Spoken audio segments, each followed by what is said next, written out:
రబీ సీజన్లో ఈ మధ్య కాలంలో ప్రధానంగా వర్షాధారితంగా పప్పుశనగ ఎక్కువ నల్లరేగడి భూముల్లో సాగు చేస్తున్నారు. ఈ పప్పుశనగను సాగు చేసుకునేటప్పుడు ప్రారంభం నుంచి నూర్పిడి దశ వరకు ఎలాంటి వ్యవసాయ విధానాన్ని అనుసరిస్తే మంచి దిగుబడి తీసుకోవచ్చు, నాణ్యమైన దిగుబడి తీసుకోవచ్చు?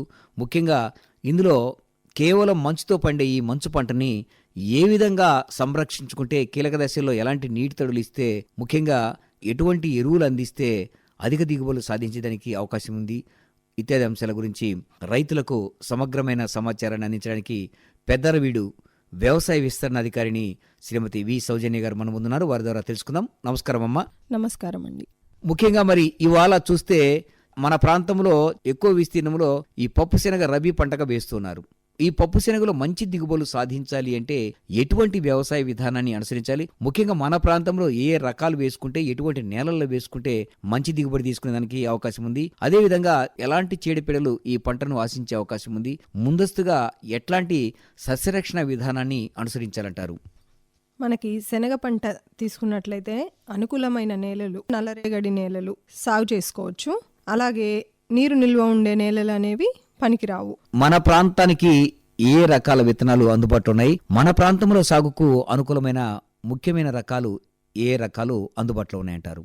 మనకి ముఖ్యంగా విత్తనం ఎంపిక అనేది తెగుళ్ళను తట్టుకునే విధంగా ఉండాలి. మనకి శనగ పంటకు వచ్చేసరికి ఎండు తెగులు తట్టుకొని అధిక దిగుబడి ఇచ్చే రకాలను ఎంపిక చేసుకోవాలి.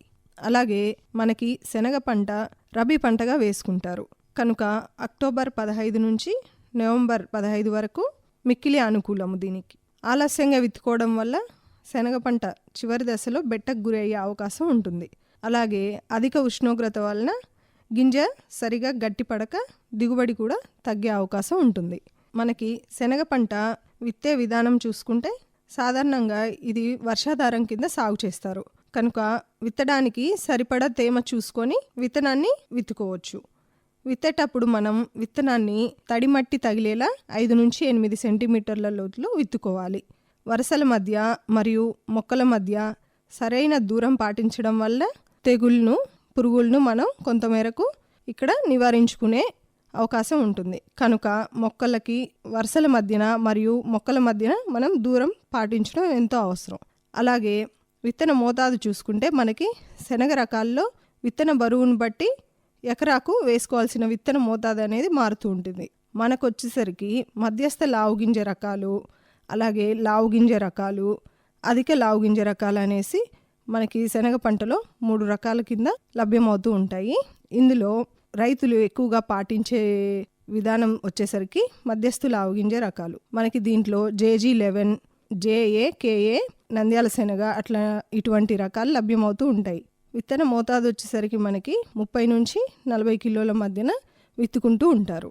ఇందులో ముఖ్యంగా విత్తనం వచ్చేసరికి విత్తన శుద్ధి ఎంతో మేలు చేస్తుంది రైతన్నకి. మనకి విత్తన మోతాదు వచ్చేసరికి 30 నుంచి 40 కిలోలు ఎకరాకి రైతన్న వినియోగించుకోవాల్సి ఉంటుందని శాస్త్రవేత్తలు నిర్ధారించారు. ఇంత మోతాదులో విత్తుకోవడం వలన మొక్కకి మధ్య పోటీతత్వం తగ్గి, పోషకాల కోసం పోటీతత్వం తగ్గి, వ్యాధులు తట్టుకునేటటువంటి శక్తి మరియు పురుగులు ఎక్కువగా ఆశించకుండా మొక్కల మధ్య వాతావరణం అనేది అనుకూలంగా ఉంటుంది.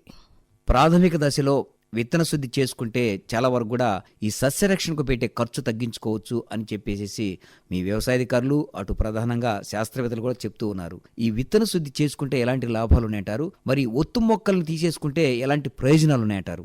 మనకి విత్తన శుద్ధి వచ్చేసరికి విత్తనం వేసుకునే ముందు ప్రతి కేజీ విత్తనానికి 10 గ్రాముల ట్రైకోడర్మా విరిడేని లేదా 3 గ్రాముల థైరామ్తో విత్తన శుద్ధి చేసుకోవడం వలన విత్తనం ద్వారా వచ్చేటటువంటి నేల ద్వారా వ్యాపించేటటువంటి రోగాలను అరికట్టవచ్చు. ఈ విధంగా విత్తనాన్ని రైతు వేసుకునే ముందు విత్తన శుద్ధి పాటించడం ఎంతో ముఖ్యం. దీని ద్వారా తెగుళ్లను కొంతమేరకు నివారించుకోవడం జరుగుతుంది కనుక ఇక్కడే రైతు కొంతమేరకు తన ఖర్చును తగ్గించుకోవచ్చు. ఏ పంటలైనా అధిక దిగుబడులు సాధించాలంటే ఆ పంటకు, ఆ మొక్కకు కావలసినటువంటి సత్వను అందించాలి. ముఖ్యంగా ఈ మధ్యకాలంలో మనం గమనిస్తే ప్రతి ఇంట్లో పశువులు అనేవి చాలా వరకు తగ్గిపోవడం మనం చూస్తున్నాం. కేవలము రసాయన ఎరువులనే ప్రధాన ఎరువుగా ఎంచుకొని ఇవాళ రైతులు పంట సాగు చేస్తున్నారు. అధికంగా రసాయన ఎరువులు వాడితే ఎలాంటి నష్టాలున్నాయి, ముఖ్యంగా అధిక దిగుబడులు సాధించాలనే ఉద్దేశంతో ఇవాళ రైతాంగం ఎక్కువగా రసాయన ఎరువులు వాడుతున్నారు. ఇలాంటి రైతులకు మీరు ఎలాంటి సలహాలు ఇస్తారు? నేల స్వభావాన్ని బట్టి, నేలలో లభించే పోషకాల మోతాదుని బట్టి, అలాగే భూ పరీక్షల ఫలితాలను అనుసరించి రైతాంగం ఎరువులను వాడాలి. శనగకు వచ్చేసరికి హెక్టార్కి 20 కేజీల నత్రజని, 50 కేజీల భాస్వరం ఇచ్చే ఎరువులు వేసుకోవాలి. అలాగే రైతు చేసేటప్పుడు ముఖ్యంగా మన భూమి స్వభావం అనేది చూసుకోవాలి. ఇప్పుడు మన భూమిలో ఎక్కువగా ఉన్న భూసారాన్ని బట్టి, అలాగే భూసార పరీక్షల ఫలితాలను బట్టి రైతు ఎరువులను వినియోగించుకోవడం వలన తన ఎరువు ఖర్చును తగ్గించడమే కాక తన భూమిని రసాయనిక ఎరువుల నుంచి మట్టి తత్వాన్ని కోల్పోకుండా, సారాన్ని కోల్పోకుండా కాపాడుకోవచ్చు. అలాగే రసాయనిక ఎరువులను ఎక్కువగా వినియోగించుకోవడం వలన చీడపీడలు ఎక్కువగా ఆశించే అవకాశం ఉంది కనుక ఎరువుల యాజమాన్యం ఎంతో ప్రధాన పాత్ర పోషిస్తుంది. రైతాంగం ఎరువుల యాజమాన్యంలో వీలైనంత వరకు శాస్త్రవేత్తలు మరియు వ్యవసాయ అధికారులు సిఫారసు చేసిన మోతాదును బట్టి ఎరువులను వినియోగించుకోవాలి. కలుపు అనేది చాలా వరకు కూడా పంట దిగుబడిలో గణనీయమైనటువంటి ప్రభావాన్ని చూపిస్తూ ఉంటుంది.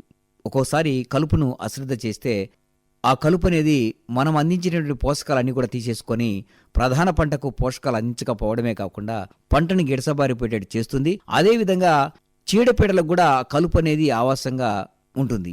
ఇలాంటి పరిస్థితుల్లో ఈ శనగలో కలుపు తీతలు ఏ విధంగా చేపట్టాలంటారు? కలుపు తీతలు తీసుకుంటే ఎలాంటి ప్రయోజనం ఉందంటారు? విత్తిన 24 గంటల్లోపు పెండిమితాలిని పిచికారీ చేసుకోవడం వలన కలుపును సమర్థవంతంగా నివారించుకోవచ్చు. అలాగే పంటలో అంతర్కృషి లేదా కూలీలతో కలుపు తీయించడం వలన పంటకి పోషకాల పోటీతత్వాన్ని తగ్గించడం, అలాగే మొక్కలకి అనుకూలమైన వాతావరణాన్ని సృష్టించగలం. అలాగే చీడపీడల వ్యాప్తిని అరికట్టవచ్చు. కలుపు అనేది మనకి చీడపీడలకి ఒక స్థావరంగా ఉంటుంది. ఈ కలుపు నుంచి ప్రధాన పంటకి ఈ చీడపీడలు ఆశిస్తుంటాయి కనుక కలుపు యాజమాన్యం ఎంతో ప్రధాన పాత్ర పోషిస్తుంది. మేడం, మరి ఈ శనగ పంట అనేది కేవలం మంచుతోనే పండేటువంటి పంట, అంటే పంట వేసుకునేటప్పుడు పదునుంటే ఆ అదునులో వేసిన పంట కేవలం ఆ పదునుతోనే మంచుతోనే పండిపోతుంది. 3 నెలల పంట ఇది. మరి ఇలాంటి పంటను ఒకవేళ బెట్ట పరిస్థితులు వస్తే నీటి యాజమాన్యం కూడా ఇవ్వాల్సిన పరిస్థితి లేకపోలేదు కీలక దశల్లో. మరి ఈ శనగ పంటలో నీటి యాజమాన్యం ఏ విధంగా చేపట్టాలంటారు? శనగ మనకి వర్షాధార పంటగా వేసుకున్నప్పటికీ కొన్ని కీలక దశల్లో నీటి తళ్ళు ఇచ్చుకోవడం ఎంతో అవసరం ఉంటుంది. మనకి ముఖ్యంగా కొమ్మ వేసే దశలో, గింజ గట్టిపడే దశలో నీటి తళ్ళను ఇచ్చుకోవడం వలన రైతు అధిక దిగుబడి పొందే అవకాశం ఉంటుంది. కీలక దశల్లో పంటకి నీటి తళ్ళు అందించడం వలన రైతు దిగుబడి పెంచుకునే అవకాశం ఉంటుంది. ఏ పంటలైనా కూడా చీడపీడలు అనేవి ఆ పంట దిగుబడి మీద ప్రధానంగా ప్రభావాన్ని చూపుతూ ఉంటాయి. ఈ పప్పు శనగ పంటను ఏ రకాల చీడపీడలు ఆశించేదానికి అవకాశం ఉంది? ఎలాంటి సమగ్ర సస్యరక్షణ విధానాన్ని అనుసరిస్తే పంటలో దిగుబడిని మనము కాపాడుకునే అవకాశం ఉందంటారు? శనగ పంటలో చూసుకున్నట్లయితే ముందుగా ముఖ్యంగా రైతులు ఎదుర్కొనేటటువంటి ఎండు తెగులు. ఈ తెగులు ఆశించిన మొక్కలు ఒక్కసారిగా కాండాలతో పాటు ముడుచుకొని చనిపోతాయి. వేరు మరియు కాండాన్ని మనం చీల్చి చూసినప్పుడు గోధుమ రంగు లేదా నలుపు రంగు చారలు కనిపిస్తుంటాయి. ఈ తెగులు కలుగజేయే శిలీంధ్రము విత్తనము మట్టి ద్వారా వ్యాపిస్తుంది కనుక ముందుగా విత్తన శుద్ధి అనేది ఎండు తెగులు రాకుండా రైతు చేసుకోవాల్సి ఉంటుంది. ఎండు తెగులు తట్టుకునే రకాలను సాగు చేసుకోవాలి. అలాగే వేసవి దుక్కులు దున్నుకోవటం వలన మరియు ముందు పంట అవశేషాలను తీసివేయడం వలన తెగులు తీవ్రత అనేది తగ్గించుకోవచ్చు. అలాగే జొన్న లేదా ధాన్యం పంటలతో పంట మార్పిడి చేసుకోవాలి. మొదలు కుళ్ళు తెగులు. కాండం మొదల్లో ఒక నొక్కు ఏర్పడి మొక్క చనిపోతుంది. తెగులు సోకిన తొలి దశల్లో శిలీంధ్ర బీజాలు ఆవుగింజ మాదిరి కాండం మీద కనిపిస్తాయి. నేలలో ఎక్కువ తేమ ఉండటం, అంతగా కుళ్ళని సేంద్రియ పదార్థాలు ఉండటం, ఎక్కువ ఉష్ణోగ్రతలు ఈ తెగులు ఉధృతిని తోడ్పడతాయి. మొదలు కుళ్ళు తెగులు యాజమాన్యం. విత్తన శుద్ధి చేసిన విత్తనాన్ని వాడుకోవాలి. అలాగే జొన్న మరియు ఇతర ధాన్య పంటలతో పంట మార్పిడి చేసుకోవాలి.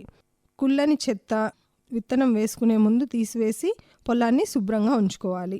మొదటగా 10 నుంచి 15 రోజుల తర్వాత పొలంలో మొదలు కుళ్ళు గమనించుకున్నప్పుడు మనం పిచికారీ చేసుకోవడం వలన మొదలు భాగం కుళ్ళకుండా ఉంటుంది. దీనికోసం ఎకరాకి 200 గ్రాముల కార్బండజిమ్ని లేదా 600 గ్రాముల మ్యాంకోజెబ్ని వాడి మొక్కల మొదలు భాగం తడిచేటట్టు పిచికారీ చేసుకోవాల్సి ఉంటుంది. తరువాత వేరుకుళ్ళు తెగులు. బెట్ట పరిస్థితుల్లో మనకి అలాగే ఎక్కువ ఉష్ణోగ్రతలు ఉన్నప్పుడు ఈ తెగులు ఎక్కువగా ఆశిస్తుంది. పూత మరియు కాయ దశల్లో ఎక్కువగా కనిపిస్తుంది. వేర్లు నల్లగా మారి పూర్తిగా కుళ్ళిపోతాయి. తల్లి వేరు మనకి తేలికగా ఊడిపోతుంది. రైతాంగం ముఖ్యంగా ఎదుర్కొనేటటువంటి ఈ వేరుకుళ్ళు తెగులు యాజమాన్య పద్ధతులు, పంట మార్పిడి అనేది అవలంబించాలి. అలాగే శిలీంద్రనాశులతో మొదటగా విత్తన శుద్ధి చేసుకోవాలి. అలాగే సకాలంలో పంటను మనం విత్తుకోవడం వలన పంట చివరి దశల్లో బెట్టకు మరియు అధిక ఉష్ణోగ్రతకు గురి కాకుండా ఉంటుంది. తెగులు ఉధృతిని బట్టి ఎకరాకి 2 కిలోల ట్రైకోడర్మా పొడిని లేదా 4 కిలోల వేప చెక్కతో కలిపి 100 కిలోల పశువుల ఎరువులో 10 నుంచి 15 రోజులు వృద్ధి చేసి పొలంలో చల్లుకోవాలి. దీని ద్వారా తెగులు ఉధృతిని అదుపులో ఉంచుటకు సాధ్యమవుతుంది. అలాగే తుప్పు తెగులు. శనగ పైరు పక్వానికి వచ్చే దశలో మనకి ఆకులపైన గుండ్రంగా చిన్న గోధుమ రంగు పొక్కులు అనేవి ఏర్పడి ఈ పొక్కుల అడుగు భాగంలో ఎక్కువగా ఏర్పడతాయి. కొమ్మలపై పొక్కుల అరుదుగా ఏర్పడతాయి. తెగులు తీవ్రమైనప్పుడు మొక్కలు పక్వానికి రాకముందే ఎండిపోతాయి. చల్లని తడి వాతావరణాలు ఈ తెగులు వ్యాప్తికి దోహదపడతాయి. తుప్పు తెగులు యాజమాన్యం. ప్రతి 2-3 సంవత్సరాలకు ఒకసారి పంట మార్పిడి చేసుకోవాలి. అలాగే హెగ్జాకొనజోల్ని లేక ప్రాపికొనజోల్ని 1 ఎకరానికి 400 mlని వారం రోజుల వ్యవధిలో 2 సార్లు పిచికారీ చేసుకున్నట్లయితే తుప్పు తెగులను అదుపులోకి తీసుకోవచ్చు. శనగ పచ్చ పురుగు. శనగ పంటలను ముఖ్యంగా ఆశించేటటువంటి పురుగులలో శనగ పచ్చ పురుగు ఒకటి. శనగ పండించే అన్ని ప్రాంతాల్లో ఎక్కువగా నష్టం కలిగిస్తుంటుంది. శనగ పచ్చ పురుగు యాజమాన్యం.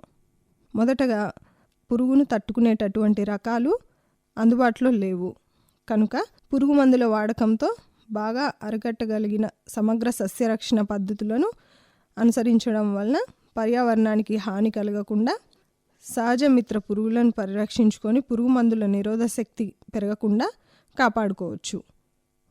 శనగ పచ్చ పురుగు నివారణ చర్యలు. పంటను మనం సరైన కాలంలో విత్తుకోవడం వలన అలాగే వేసవిలో లోతుగా దుక్కులు చేసుకోవడం వలన భూమిలో ఉన్నటువంటి కోశస్థ దశలు బయటపడి ఎండకు క్షీణించే అవకాశం ఉంటుంది. అలాగే శనగలో అంతర పంటలు ఆవాలు మరియు ధనియాలు వంటివి సాగు చేసుకోవడం వలన పరాన్నబుక్కులు పెరగడానికి అనుకూల వాతావరణ పరిస్థితి ఏర్పడి పురుగు సహజ సిద్ధ నివారణలో తోడ్పడుతుంది. పొలం చుట్టూ 4 వరుసలు జొన్న పంటని రక్షణ పంటగా వేసుకోవాలి. పొలంలో అక్కడక్కడ బంతి మొక్కలను వేసుకున్నట్లయితే శనగపచ్చ పురుగుకు ఎర్రపంటగా పనిచేస్తుంది. మనం పంటలో వరుసగా 10 మొక్కలకు ఒక పురుగు చొప్పున గమనించినప్పుడు శనగపచ్చ పురుగు సస్యరక్షణ నివారణ చర్యలు చేపట్టాలి. రెండవది పచ్చ రబ్బరు పురుగు. పచ్చ రబ్బరు పురుగు నివారణకు ముందస్తు చర్య పంట వేసిన 15 రోజులకు 1 లీటర్ వేపగింజల కషాయాన్ని లేదా వేప నూనెను 1 ఎకరాకి పిచికారీ చేయాలి. 5% వేపగింజల కషాయాన్ని లేదా వేప నూనెను ఎకరాకి పిచికారీ చేసుకోవాలి. ఈ విధంగా నివారణ చర్యలను చేపట్టి రైతాంగం చేసుకున్నట్లయితే శనగ పంటలో పురుగు ఆశించేటటువంటి వాతావరణాన్ని తగ్గించుకొని దిగుబడి పెంచుకునే విధంగా రైతాంగం సస్యరక్షణ చర్యలను చేపట్టవచ్చు.